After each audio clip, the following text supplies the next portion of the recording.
Este espacio, en Este es el Plan, es una presentación del Banco de Seguros del Estado. El doctor Pablo Schiavi otra vez aquí en Este es el Plan, desde Asertiva Estudios por Canal 11.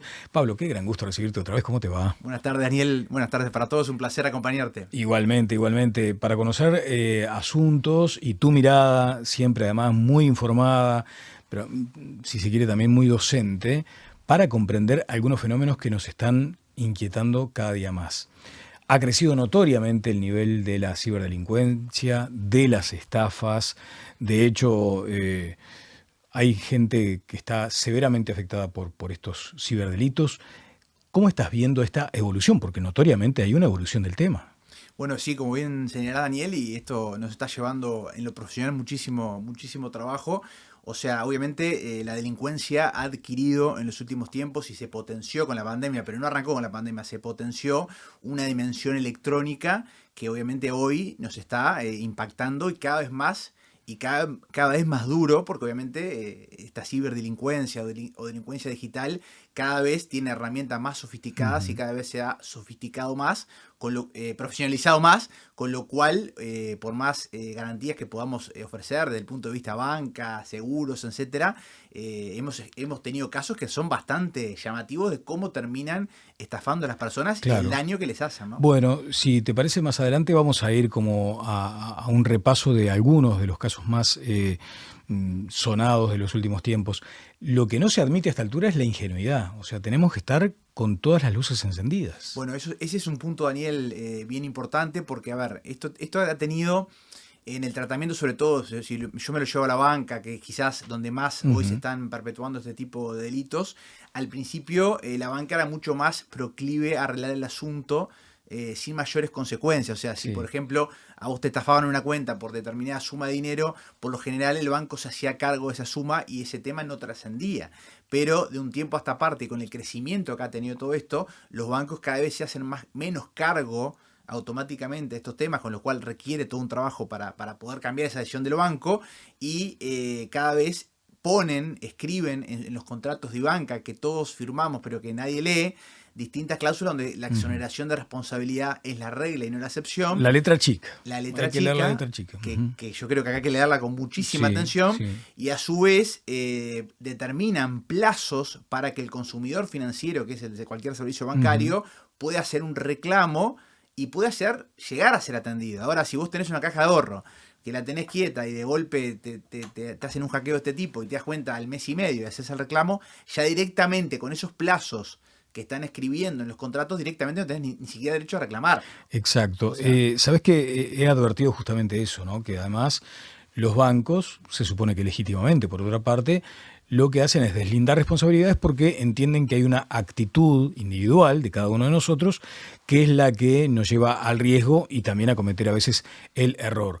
De todas maneras, también hay quienes sostienen que falta regulación en Uruguay, que tenemos que tener un marco legal más específico, más claro, más contundente para enfrentar este tipo de situaciones. ¿Lo ves así? Bueno, sí, de hecho hay un proyecto que tuvo un envión en el Parlamento, creo que quedó un poco quieto, que quería, generar una responsabilidad de los bancos en caso de estafa de este tipo. Ahí obviamente hay que ver, abarca todas las estafas, abarca algunas, porque ahí también tengamos en cuenta que los bancos cada vez más hoy te dan herramientas para que vos reportes enseguida esto. Claro. Hay mensaje de texto, han hecho muchas campañas que antes no se hacían, te están diciendo nadie te va a llamar, nadie te va a escribir un mail del banco y la gente le escribe y manda igual. O sea, que yo entiendo que hoy como que cada vez más en estos casos es responsable la persona y no el banco. Salvo, por lo menos esa es mi opinión personal, que haya, por ejemplo, un hackeo masivo al banco, que ahí sí, obviamente, vos no podés imputar o reprochar a la persona nada porque no hizo nada. Ahora, que sigamos contestando WhatsApp, que no sabemos quién son, que sigamos contestando mail, que son truchos, etcétera, yo creo que eso hoy ese consumidor está informado. O sea, es muy difícil alegar, no me di cuenta. Y por lo general, en los casos que hemos tenido, después, obviamente, se trata de pelearla, pero hay un error de la persona que genera todo esto.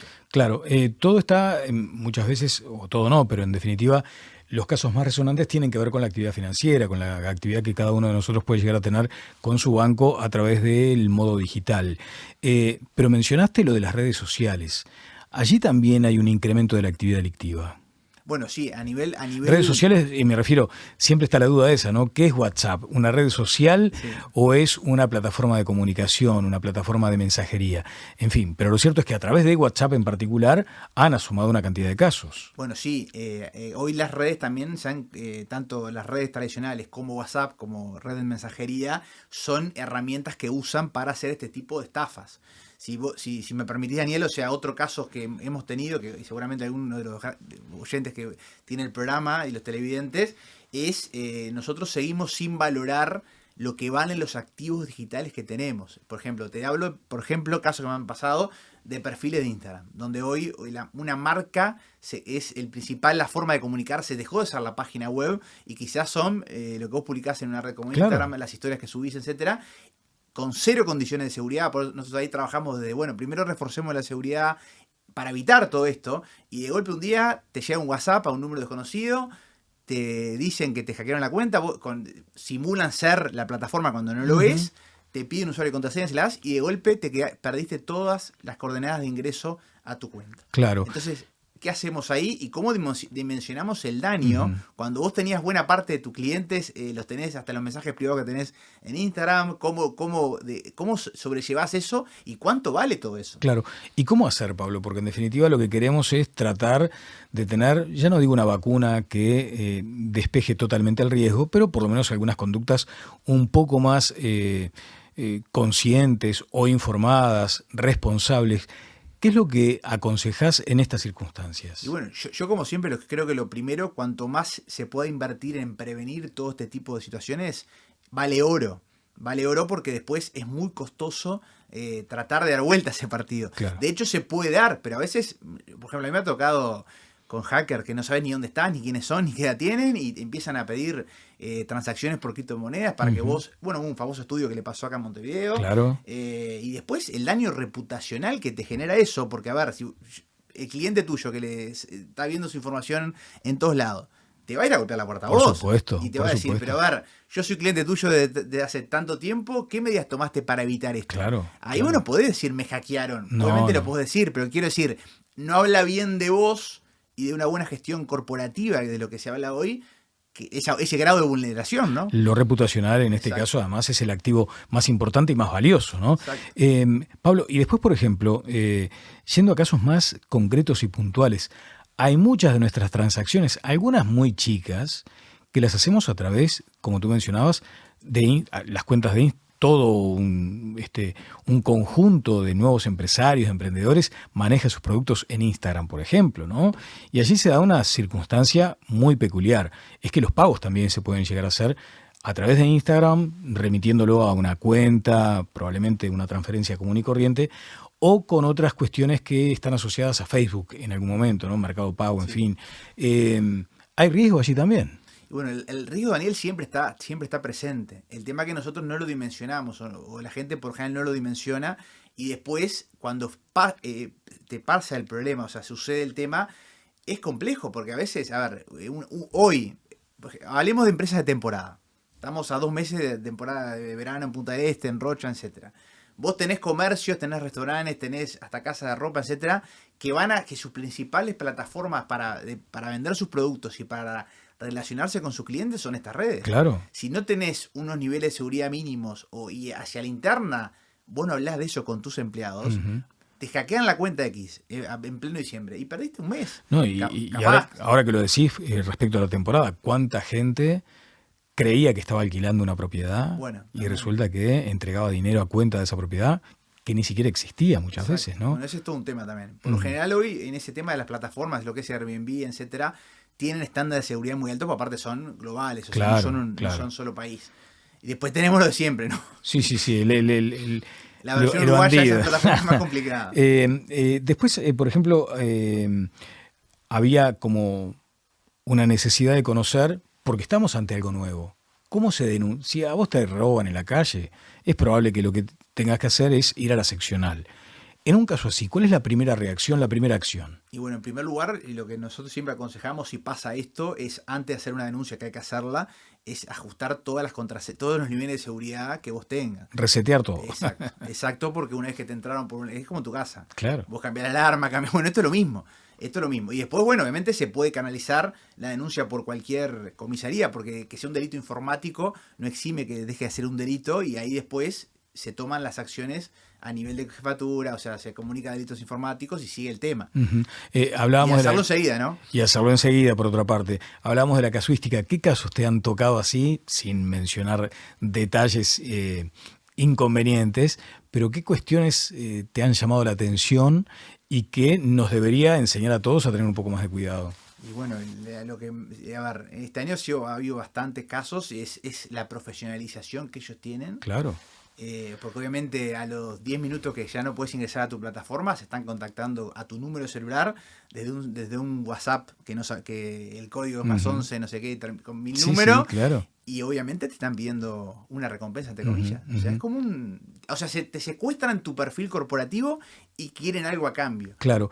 ¿Tiene que ver esto también, los cuadros de estafa digital, con la sextorsión, por ejemplo? Aquella cuestión de decir, mirá que tengo una foto tuya. También, y eso es mucho más complejo y delicado. O sea, ahí ya no estamos hablando de que hay una lesión a un bien como es la propiedad, o sea, te robaron un perfil, sino que ahí hay personas, y obviamente todo ese tema vinculado con delitos sexuales es más complejo, mucho más complejo cuando hay menores. Nosotros seguimos insistiendo, hay que tener muchísimo cuidado cuando subimos en forma indiscriminada fotos de hijos, de primos, de lo que sea, familiares menores de edad, porque lo estamos exponiendo. O sea, obviamente nadie es juez de nadie, cada uno sube la foto que quiere, pero hay veces que son perfiles que tienen cientos de fotos. Totalmente. Y vos estás teniendo una biografía pública. Una cosa es que la hagas tuya y otra cosa es que la hagas de tus hijos o de primos, etcétera. Y eso es un riesgo bárbaro, porque vos hoy en día, Daniel, ya no sabemos quién nos mira.